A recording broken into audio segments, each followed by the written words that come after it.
I want to welcome everyone today. You should know me by now. I'm Luann Panesi, or as Gary says, Luann Panesi. I answer to both. So today, I want to do a little presentation about practical uses for Chinese medicine. What is Chinese medicine? What is it all about? How do we use it in our everyday lives? And how can we use the principles to help ourselves be the absolute best that we can be? So you will have one handout that looks like this. This is the Chinese symbol for chaos. But one of the most important principles about Chinese medicine is the fact that we are a combination of what they call yin and yang, which are constant polar opposites that are always within us and around us. So we would all love the world to live in peace, but there will always be evil in the presence of healthy, positive, loving people. Unfortunately, sometimes the evil becomes much bigger than the good, loving, peaceful, or the perception of such. So from the I Ching, which is kind of like the written word of Chinese medicine, everything is kind of in phraseology, it's kind of in phrases. But you have to understand that chaos is always reorganization. It's the same symbol for reorganization. And that's how many of the Chinese symbols are. Okay? So it says, before the beginning of great brilliance, there must be chaos. So I'm very hopeful that in the midst of the chaos that we're in, will emerge a new organization, new brilliance. Because like it or not, there is a development of very positive, loving people. See, when you're coming from negative emotions, you know by now, based on my other lecture, that there's going to be organ imbalance. When you maximize the organ's function, you're going to start moving from the negative to the positive. Does this all make sense so far? Good. See, in Chinese medicine, and by the way, they figured this out 250 BC was the first time we had written documentation by the Chinese about Chinese medicine. They figured it out that many years ago. I mean, centuries ago. They figured out how the body works. And when they look at the human body, they're seeing it as a small unit of the entire universe. This is critical to understand.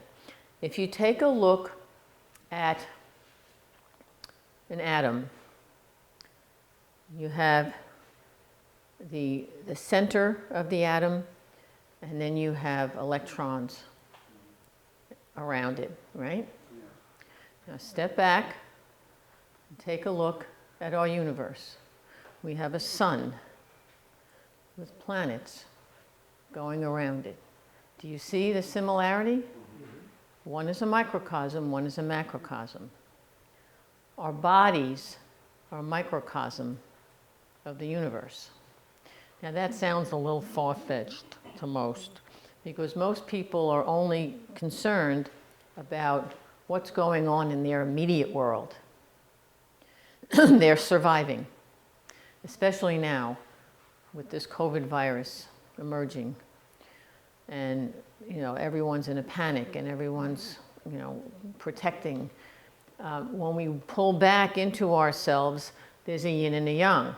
On the one hand, people have an opportunity to do their spring cleaning. On the other hand, they have an opportunity to get to know their spouses and their kids. On the flip side, you're sitting in a toxic environment, unless you have air purifiers all over the house.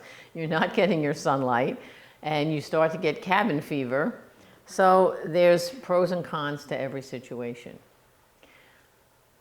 But in Chinese medicine, when we assess a patient, We're assessing you as part of this whole world, as part of this whole universe.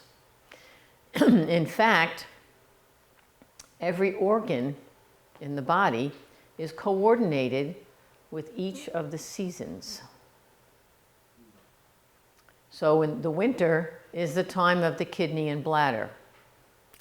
And the kidney rules the bones. So that's where you get that expression, I'm cold to the bone. So that's a time for us to pull back, to go within, and to relax. And by the way, the kidney bladder time is between 3 and 5 in the afternoon and 5 and 7 in the evening. That is the time that Gary wants us to pull back, relax, and go within, and reflect and journal. Do you see how everything is, we plan it to be very deliberate, because that's the time when you want to replenish the kidney bladder. You want to go within, you want to relax, you want to pull back. Okay? So the spring represents the liver. The liver is a time of great regrowth and a lot of activity and more sunlight. And the liver is all about anger, rage, frustration. So it's no wonder that having been inside for so long, people are getting angry. All right? The spring is the time for the liver. And the sound is, each season has a sound. The winter is whining. The spring is shouting.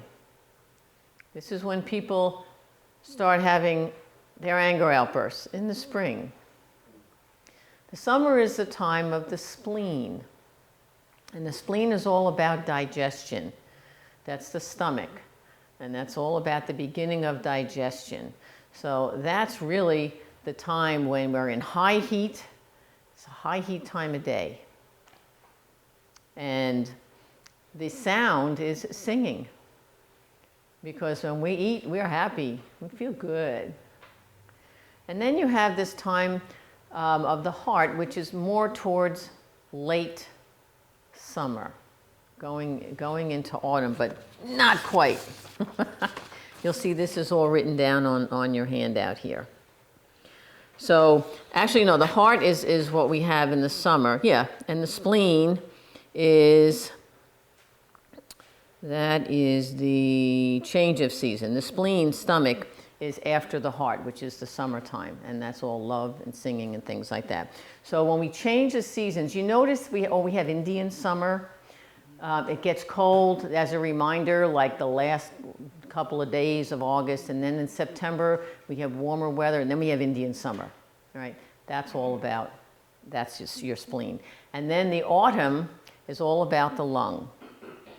And the lung is about sadness, and the leaves are falling, and it's getting darker earlier, and we're just so upset about it. Oh, look how dark it is. It's 6 o'clock and it's dark. So that's the lung time. But you also understand that there are times throughout the day and the night that these organs are working at their peak. So it's not just the seasons, it's also the days. So when you think of it, about it, I mentioned the last time, the time of the liver and gallbladder detoxing at their peak is between 11 p.m. and 3 a.m. And that's when we have most of our murders from drunk drivers and murders from people who are intoxicated with guns. All of your murders happen between 11 p.m. and 3 a.m. And that's the liver time, liver gallbladder, anger, rage, frustration, all of your domestic violence. It usually happens late at night, if you notice. Right? People getting hit by drunk drivers or walking the streets at 2:30 in the morning. Who in God's name is walking in the street at 2:30 in the morning? Thank you. Not healthy people. So when you understand the cycle and you understand how you fit into this, and you have a deeper understanding of each of your organs and when they're working at their peak, you begin to refocus your energy from what I was conditioned to do that gives me an illusion of security. And we have illusions of security. We think that if I have my coffee in the morning, I have my bagel with cream cheese, you are in control of some kind of a routine. It gives you an illusion of control. But it's an illusion because you're poisoning your body. You're weakening the spleen qi. So in Chinese medicine, we work with pretty much a vegan diet. The only time we suggest people eating meat is when they have very weak blood. And that's going to be a combination of the heart and maybe the spleen, the digestion and the heart. So people who are immunocompromised from chemotherapy, we'll have them have bone marrow soup. Because the bone marrow from the bones actually replenishes human hemoglobin and hematocrit. The body senses that there's blood coming in the form of marrow. So, but for the most part, they utilize what's out there, what's growing. And when we treat the body in Chinese medicine, we treat it with diet, with supplements, and herbs. And they use a lot of things that are being grown. So Chinese herbs are amazing little combinations of things. Now what's very bizarre for me is sometimes they use deer antlers or hoofs. You know, they have these strange things in these concoctions. But again, everything they put in is based on the energy that's coming from that animal or from the earth. So, but a lot of the times if I tell people you need to have more diuretic foods like watermelon, like asparagus, like celery, like cucumber, those are the things that really diurese and take excess fluid off the body. And then you need to move the body, and now you're replenishing your qi. The qi is the flow of energy through your body. You've heard that phrase before, right? Qi? Right. It's the flow of energy. So when we're treating in Chinese medicine, and I do something called amatherapy. It's from South Korea, and I happen to have had the great privilege of working with the great master of amatherapy, Tina Sohn. And during her final days on this planet, in fact, she taught, my class was the last class that she mentored. So I was very lucky to have her. She was the one she lived in South Korea, and she dug up all of this ancient scripture from centuries of her family in South Korea. She came to the United States. She married some guy who also was into yoga and Tai Chi and everything. And she transcribed it, and she wrote the book of amatherapy. And they began teaching it at the New York College in Syosset on Long Island. And I taught classes there on stress management for healthcare workers. And you know, the dean said, listen, if you're teaching healthcare for stress management for healthcare workers, you may as well become an amatherapist and study. So I did. And 4 years, I studied intensely Chinese medicine, and I became an amatherapist. There is a handful of us on the planet. Tina Sohn has since passed, as did her husband. And Annika Young was the woman who was the first person who got the information from Tina Sohn. And there's a bunch of amatherapyists out there. But when we do amatherapy, AM means push, MA means pull. So what we're doing is we're doing push-pull, push-pull, push-pull, push-pull. And we're feeling every meridian in the body. So if you recall from the last time I spoke, there are acupuncture points all over the body. Interestingly, we know that the gallbladder, for instance, is a hollow organ versus a liver, which is a solid organ.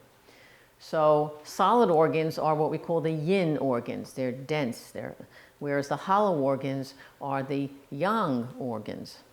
So no surprise that the yin organs, the yin channels, are on the front of the body, and the yang meridians are on the back of the arm, right? So in other words, the lung channel, because we imagine ourselves coming from four-legged. So this is your underbelly here. So this has got to be protected. This is more yin, and the yang is in the back. So the lung channel is actually right here on the inside of the arm. The colon channel is on the back of the arm, coming from the back of the shoulder, going all the way down and into the thumb. What's amazing is that if someone passes out, all you have to do is squeeze both sides of the thumb. Try it. Try it at home. Take your hand, go to the opposite thumb, and just squeeze your thumb. That should be very painful. It should be real. It's like, whoa. You feel that? Does anybody not feel it? It's not painful? You're not squeezing hard enough. So each and every finger, and by the way, energy comes in the left side, out the right side, which is why you notice I wear my watch on my right arm. People who study Chinese medicine wear their watch on the right arm because that is going to stop energy from leaving your body. And if I do any treatments, I don't have anything on either wrist. So I can be part of the flow of energy. Okay? You're going to learn all my tricks here. So I want to go through some more basic concepts of Chinese medicine. And I go through this and I reinforce things because it's so important for you to understand that when you have issues, for instance, with your digestion, right? When you have chronic digestive issues,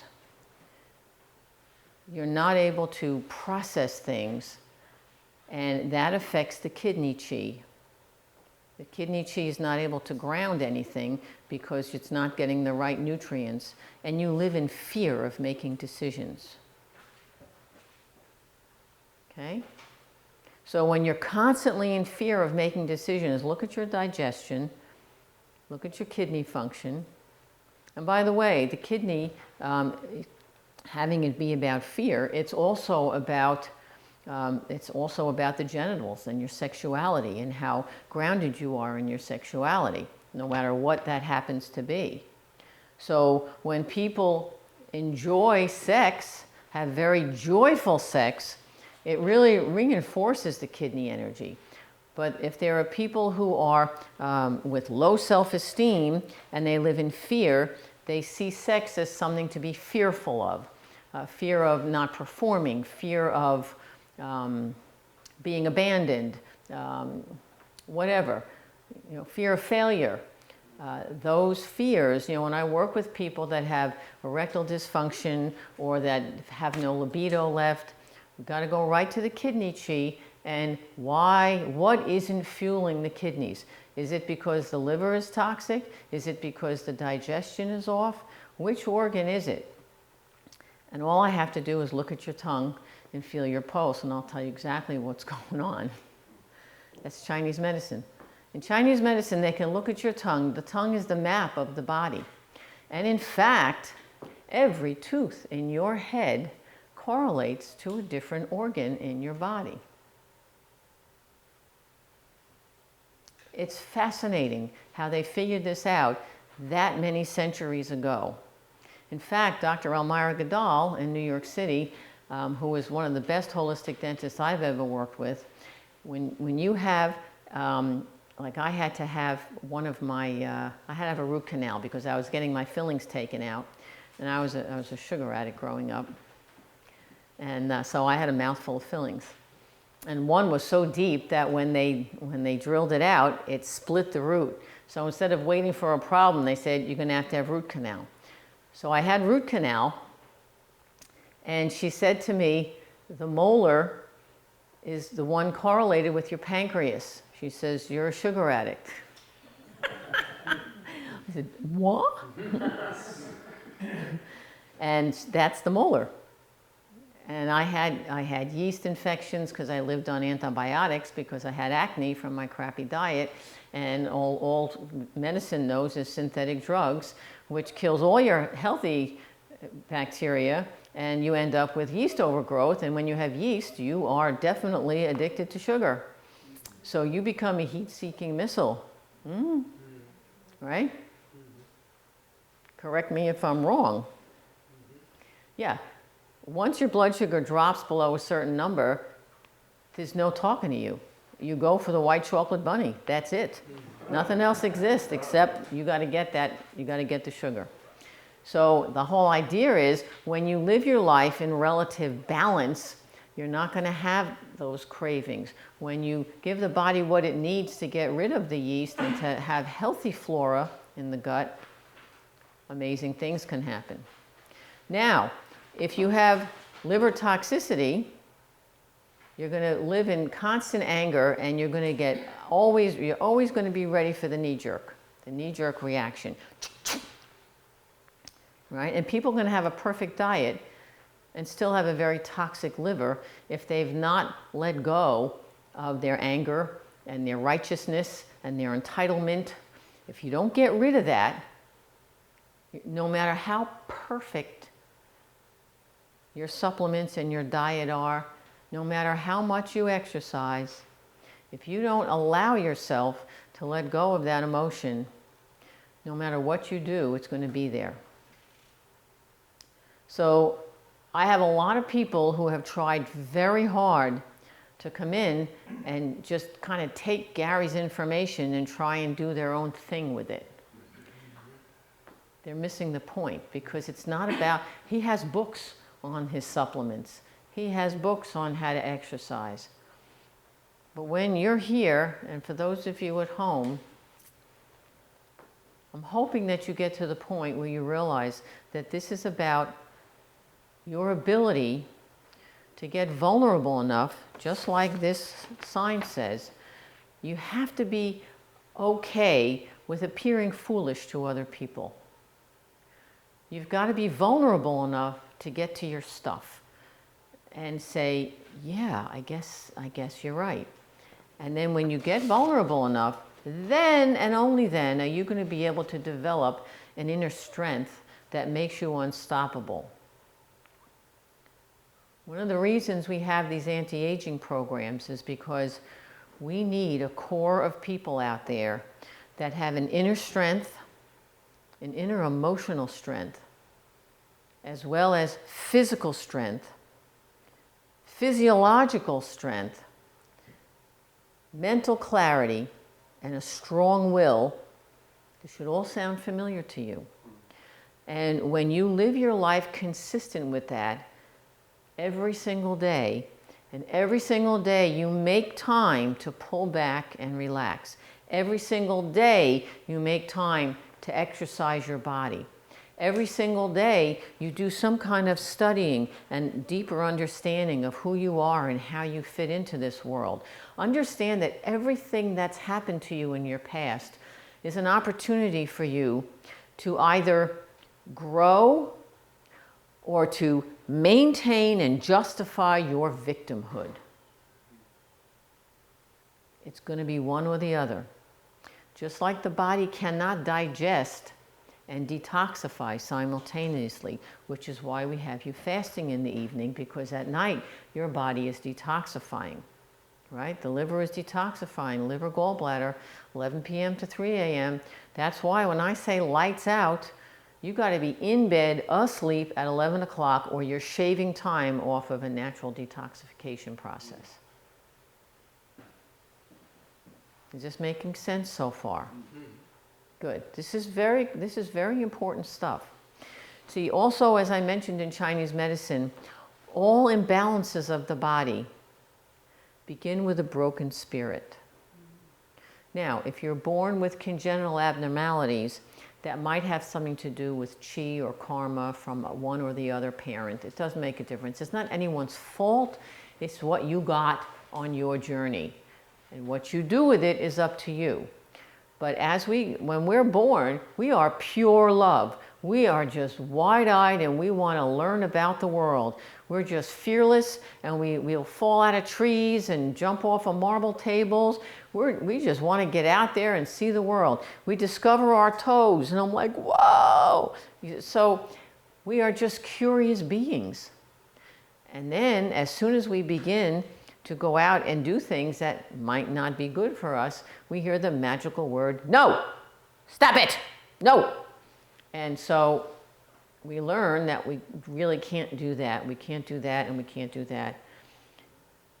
And many of us learn to just behave so that we don't get wrath from our caregivers, whoever they may be. And that doesn't always mean that we get to be our authentic selves. I was a dynamic energy that grew up in a wholly adaptive family. Everyone else in my family is an adaptive energy. So I was like the strange kid. I was the oddball in my family. I never enjoyed doing the things that they enjoyed. I mean, I grew up with them. They were my family. And yet, if ever, I dared step out of line, I got beaten. So I learned to shut up and tell people what they wanted to hear. That's it. And then as soon as I was able to go out on my own, well, it's when I first got my first car, a Ford Granada Ghia, midnight metallic blue with a dove gray interior, plush, carpeting. There was no stopping me. Forget about it.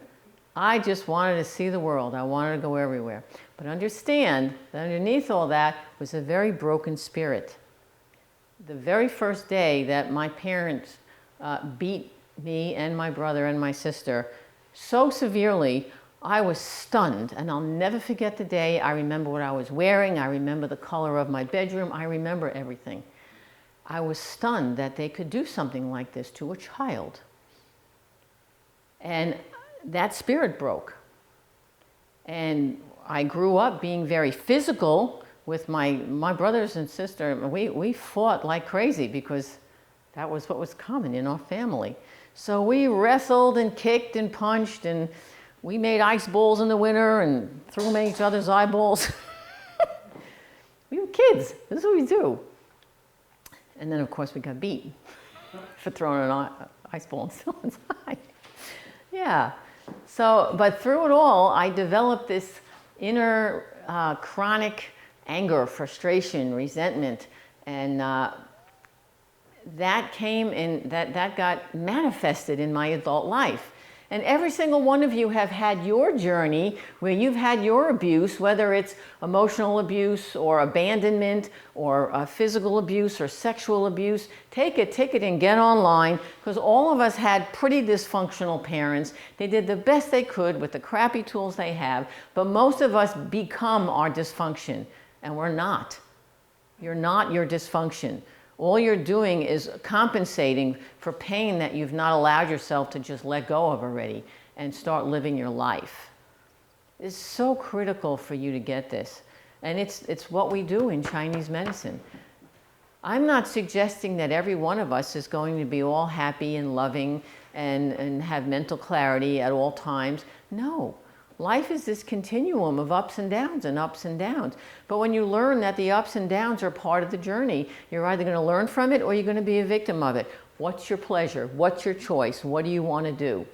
If you want to revert back to the old mechanisms, the righteousness, the entitlement, the defiance, thinking you're above the rules, all of this stuff is a reflection of old stuff that you never really let go of. Otherwise, when people come together in a community like this, or this is a microcosm of what's going on in the world, you learn to work together with everybody's little quirks and ups and downs.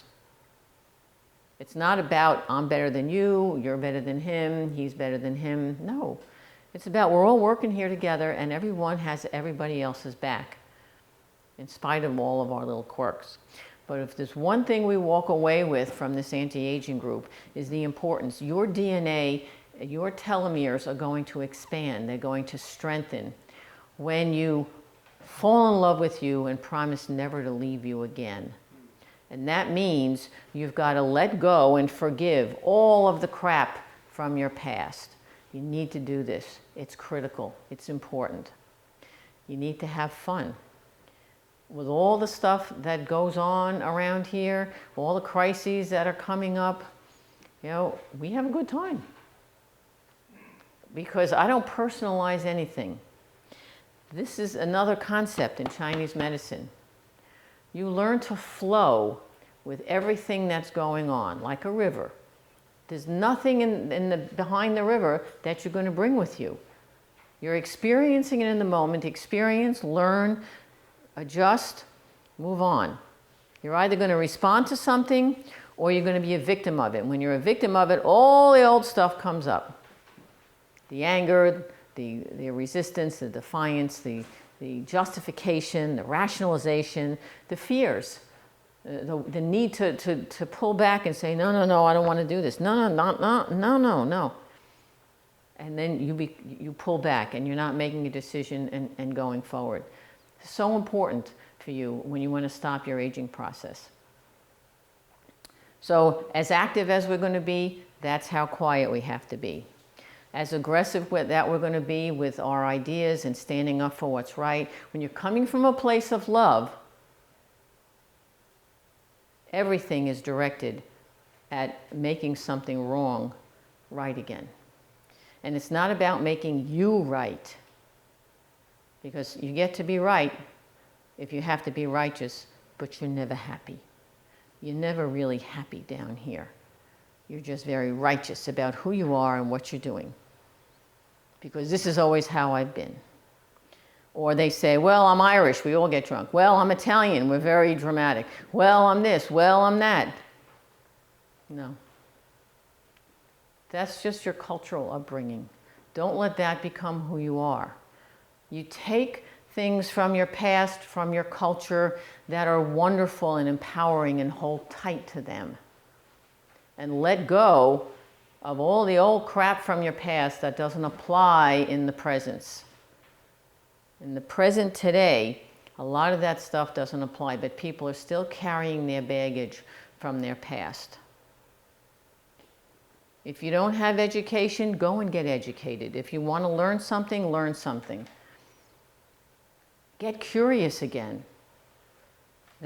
I'm curious about everything. I want to know everything.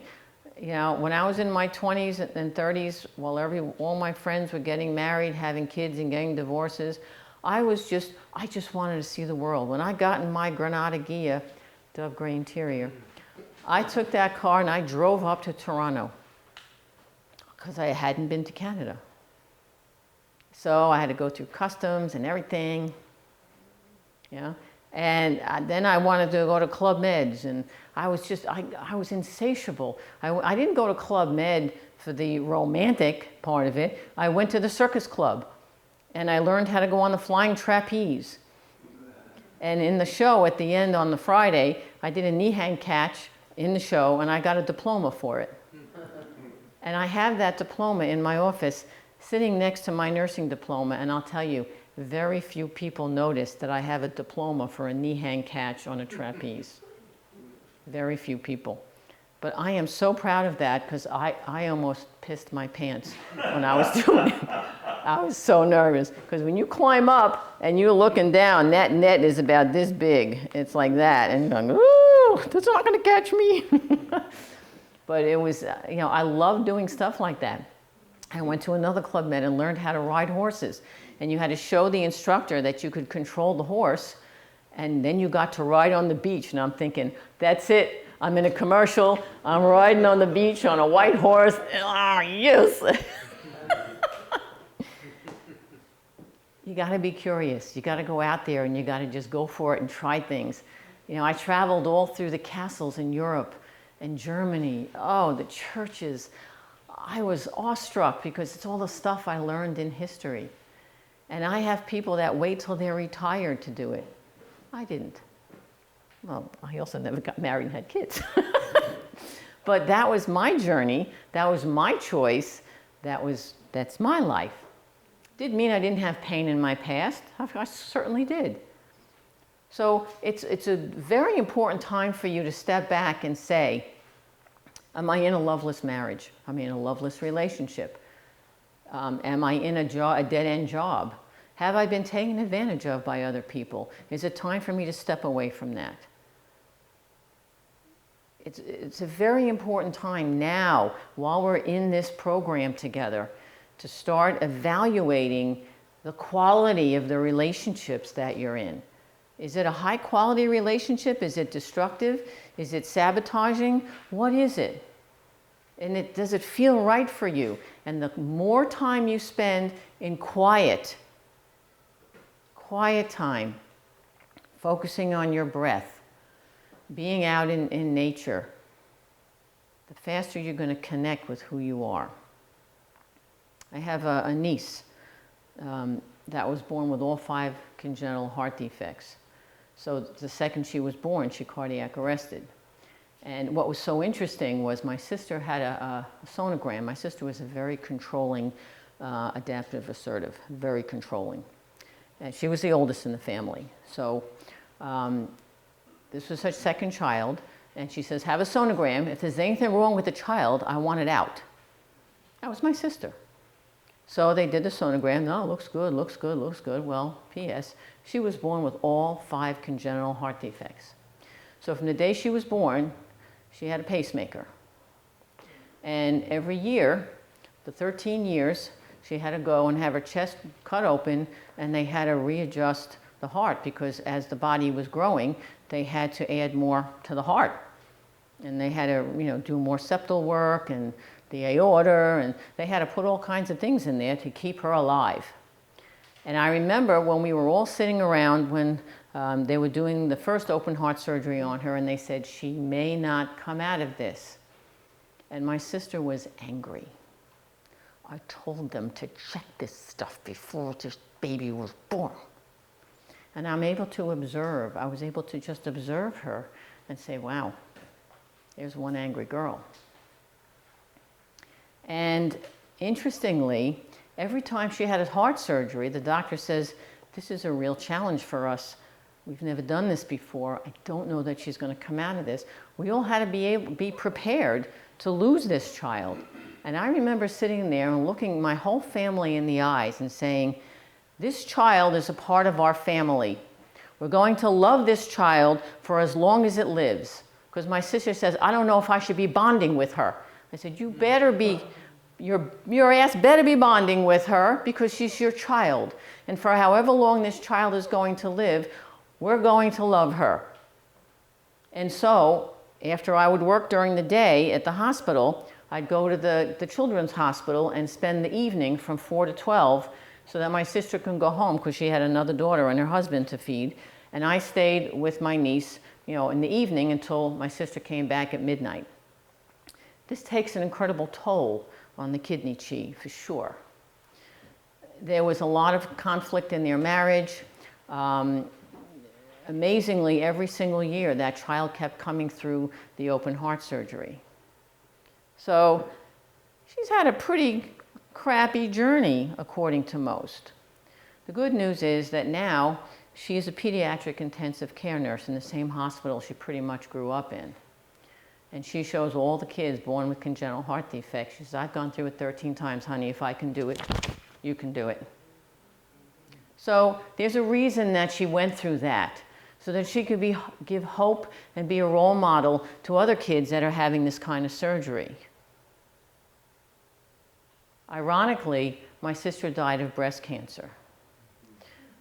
And when I said to her, breast cancer is about harboring anger, frustration, and resentment about having to take care of everybody else and you come last.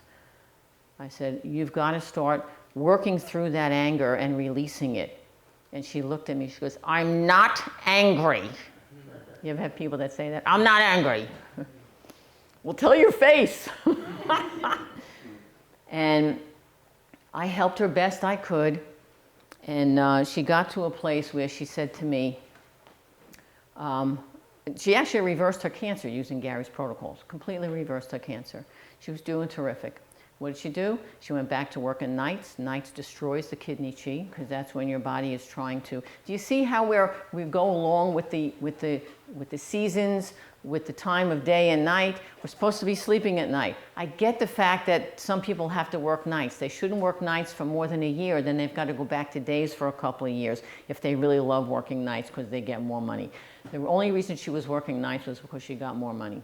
She went back to working nights. She went back to eating meat, chicken, turkey. She went back to wine with her dinner. She went back to the buttercream desserts at every birthday party. She went right back, and the breast cancer came right back. So instead of doing the ozone, the vitamin C, the diet, the meditation, the exercise, she refused to do her emotional work. She went and had chemotherapy.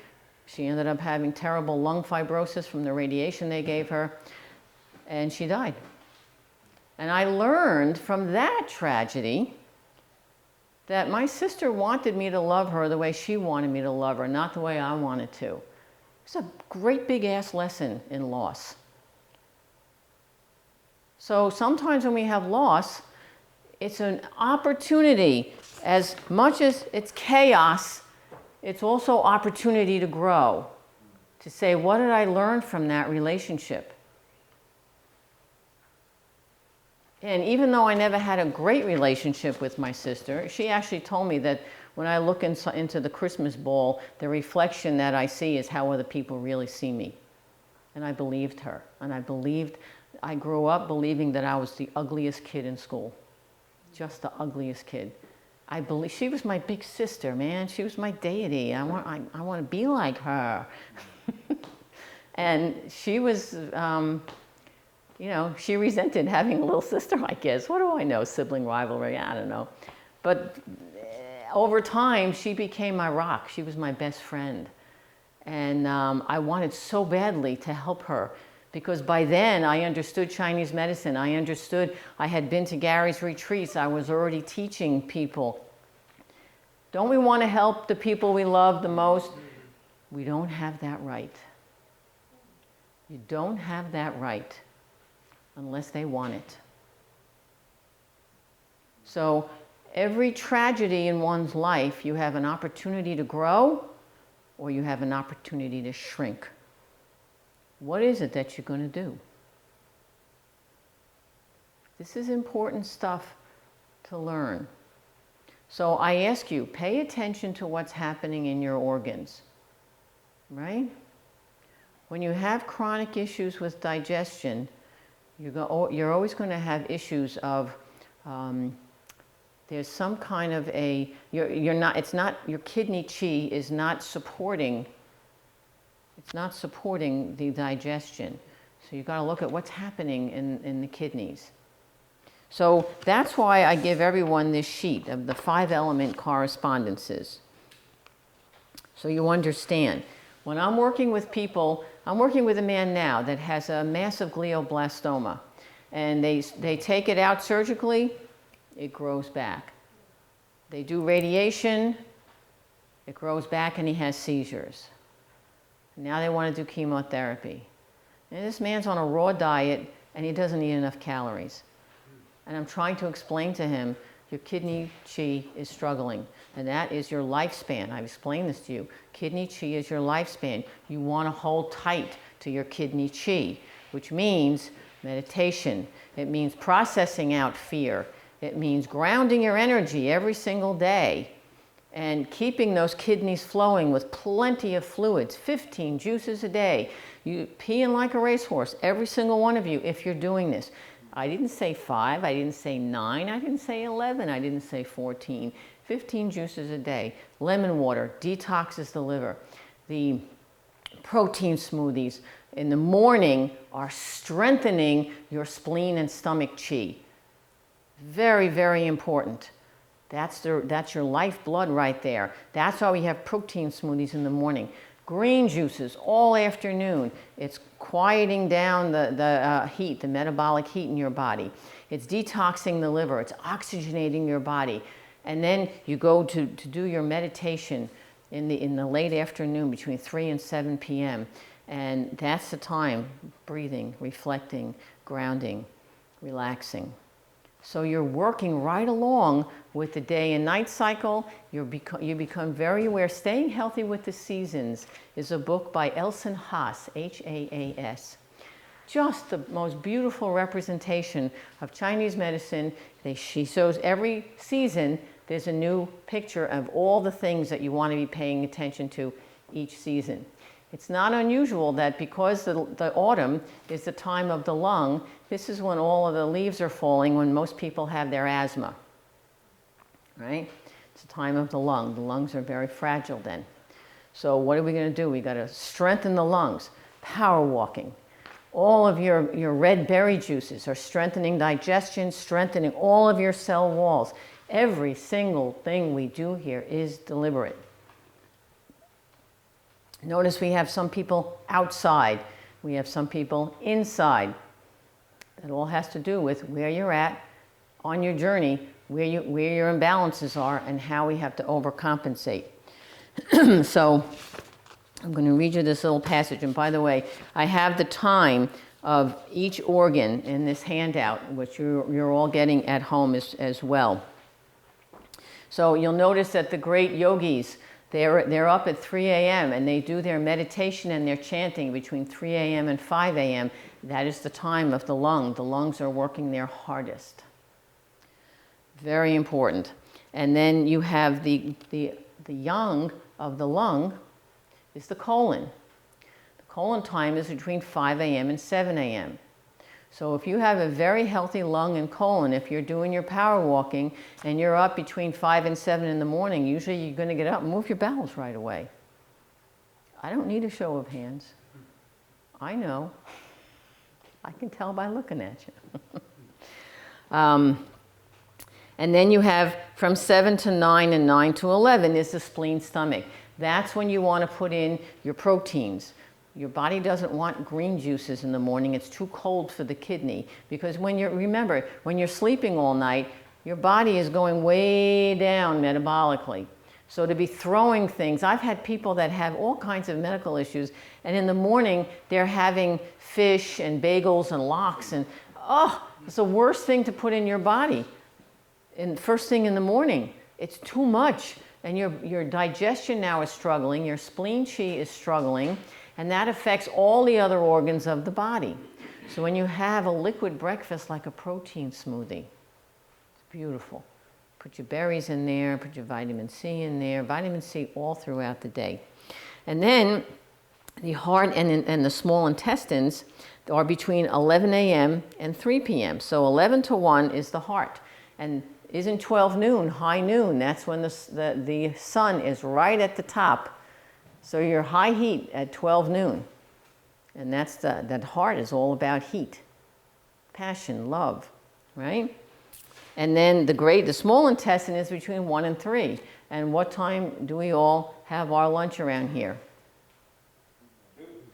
Between 1 and 3. It's either 1 o'clock or 2 o'clock, and we're done eating by 3. Your small intestines are saying, thank you. You're giving me what I need.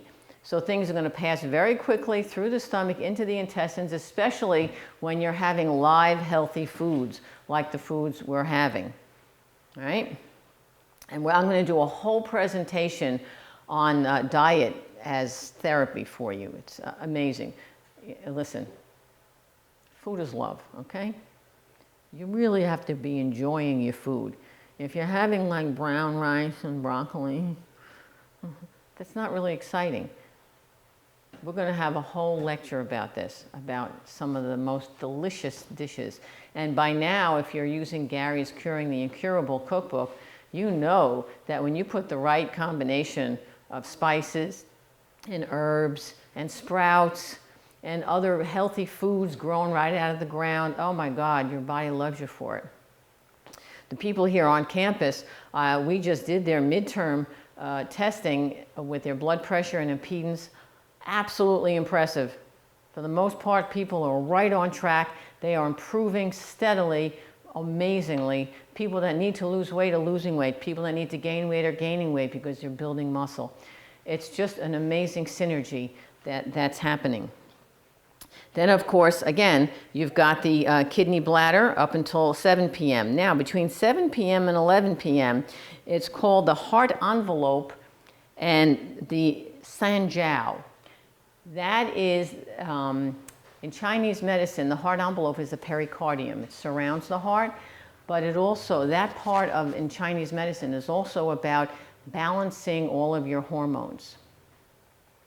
So, we don't call that a yin and a yang organ, but it's a function that they've integrated. And I don't know how they picked out those times, but those are the times.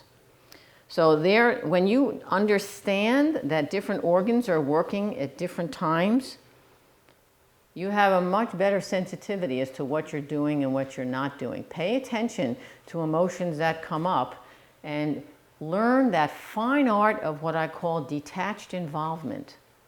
You stay involved with what you're doing in the moment, but you don't have the need to personalize everything as if people are doing things to you. You learn to detach from it and go, now what's this about? What do I need to learn from this? You know, when I first met Gary, he said to me, "You're very toxic." And of course, the righteous me said, "Oh, I'm not, I'm fine, I'm very healthy. Look at you." I did, I told him that. And he said, "Go get tested." I'm like, "All right, I'll get tested." I was very righteous and very entitled. And I went and got tested, and I had a boatload of viruses. And that's when I had my first mammogram, found out I had breast cancer. Now, interestingly, I did not tell my family. I didn't tell anyone I had breast cancer. I didn't even tell Gary I had breast cancer. I had no need to tell anybody. I ran the oncology units, but it was at that moment, the second retreat that I was at in Tioga, when I taught meditation all week long. The teacher teaches what they need to learn the most. I learned to ground my energy. And boy, oh boy, I had some realizations. And it was after that retreat that I went home and I walked into my office and I thought, my time here is done. My relationships here are done. They're over. They serve their purpose.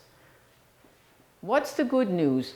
What's the good part of having a life, a childhood of physical abuse? The good news is you realize they can break your body, but they can never break your spirit. I developed a core of inner strength that is immovable. So when I'm determined to do something, I just do it. I don't care what anybody else says, I just do it, because I have that inner strength. What's the good news about working 18 years in conventional medicine and supporting everything that they learned? Everything that I learned in conventional medicine, which is you have a symptom, we've got a drug with a side effect, a litany of side effects, but we have other drugs for the side effects and other drugs for the side effects of those drugs for the side effects. And everyone ends up in their 70s in a semi-comatose state after having strokes and heart attacks, waiting to go into nursing homes where you essentially, they're like cattle, we just herd them somewhere and until they die. We treat our elderly despicably in this country, despicably. And what was the outcome of that? I learned what was behind the curtain. I learned about the patriarchy. I learned about the hierarchy. I learned about the backbiting and the stabbing that both men and women do to get control, to get more money. It's all about greed and control. So I knew what $1 million workup was. The whole idea of me being a nurse administrator is to make money for the hospital. Get them in, do all the workup tests that we can get money from Medicare and their insurance, and get them the hell out. When they're sick again, they'll come in again. Every new admission is a lot of money. So we want them out fast, we want them readmitted, make a lot of money. Do what we got to do, get them out, and this is what they do. And I never saw people get well. And I became very disenfranchised with my profession. And I gave, and that's when I was feeling not good. I was stressed out. And that's when I went to Gary's retreat. And there was no coffee. And I almost hurt someone. said, what are all these coffee urns? This is great. He must have decaf flavored hot water. No, it was green juice, red juice. This was before we had the juice machines. It was green stuff, red stuff, garlic and onion juice. Yeah. And then a protein smoothie. And I'm like, what about the coffee? And his brother was there, and I said to him, Howard, there's got to be a deli around here somewhere. He goes, the deli is about 20 minutes down the road. I said, I'll walk. I'll walk, no problem. But it was not to be. I ended up having some really severe detox reactions. But amazingly, with 125 people at the retreat, he noticed that I wasn't at his lecture in the evening, and he sent his staff to my room with NAC, with alpha-lipoic acid, with grapeseed extract, with green juices, with watermelon, and said, make sure she has this. She's going to dehydrate, make sure she has this. And his staff kept coming to my room 2-3 times a day. I was in my room with the air conditioner on with the sheets over my head. I wanted nothing to do with these people. So what was the good that came of that? I got mental clarity. I was able to detoxify. Right? So with every tragedy is an opportunity to develop some new strength. Right? Today, Barbara took a right and she went down the stairs instead of going into the room. She learned a lesson, right? So even though it was not fun, it wasn't comfortable, she learned. She'll never do that again. And thankfully, we were right there. We were right there for her in that moment. So I want to read you one more thing that is kind of at the root of Chinese medicine. And that is commitment. Because when you work in Chinese medicine, you have to be 100% committed to what you're doing. When I'm doing an aromatherapy treatment, I have to consciously take myself out of my thinking head, out of my ego self, and I just have to be a vector of energy. Elaine does the same thing when she does a massage. Her ego is somewhere else, and she's doing her massage, and it's her and your body. Correct me if I'm wrong. Yeah, right? So that when she's massaging, when she's working on an area, a knot in your muscle, her whole energy, her whole presence is there. And it's not about, I'm better than you. It's all about, I need to create a state of more balance for you. And that's also a reflection of who she is and why she's here doing this program, so she could create more balance in her life. Microcosms of the macrocosm. Now in my next lecture, I'm going to do a whole lot of information on the power of intention. This is where the magic comes in. The power of intention. Since I got myself detoxified, I forgave all the people that screwed me up in my past and realized that I learned very valuable lessons of what I didn't want to be, and I learned very valuable lessons about who I could be. I began to take risks. We're going to talk about taking risks because that's scary, risks. Ooh. Create challenges for ourselves. I mean, being here on campus is a challenge. I know some of you are saying, I don't know what you're talking about. It's a challenge. Yeah, because we've got 15 different personalities, and you got me and you got Gary, and you've got all kinds of detoxing going on. It's a challenge. But when you're around challenges, you're either going to shrink back and just shut up and do what they say, or you're going to start understanding, where is this coming from? What in me is inspiring this, and what do I need to do with me in order to be a better, stronger person for this, right? Ron, you went through that when you first got here. You were able to deconstruct and say, what is it about what I'm doing that is inspiring this, and what do I need to do to deconstruct this so that I'm on the program still. All right? It's all critical stuff. The next lecture is going to be Power Packed. We're going to talk about the power of intention. And I'm also going to talk about dealing with difficult people and nonverbal communication. That's a hoot. It's very important, very, very important stuff. So that will be the next time around. So if you have any questions, email me, WHNN@AOL.com. My first business was called Holistic Nursing Networks, WHNN@AOL.com. And I will be happy to entertain your questions. In the meantime, I will look forward to our next meeting. Stay focused, stay on your protocol. It's worth it.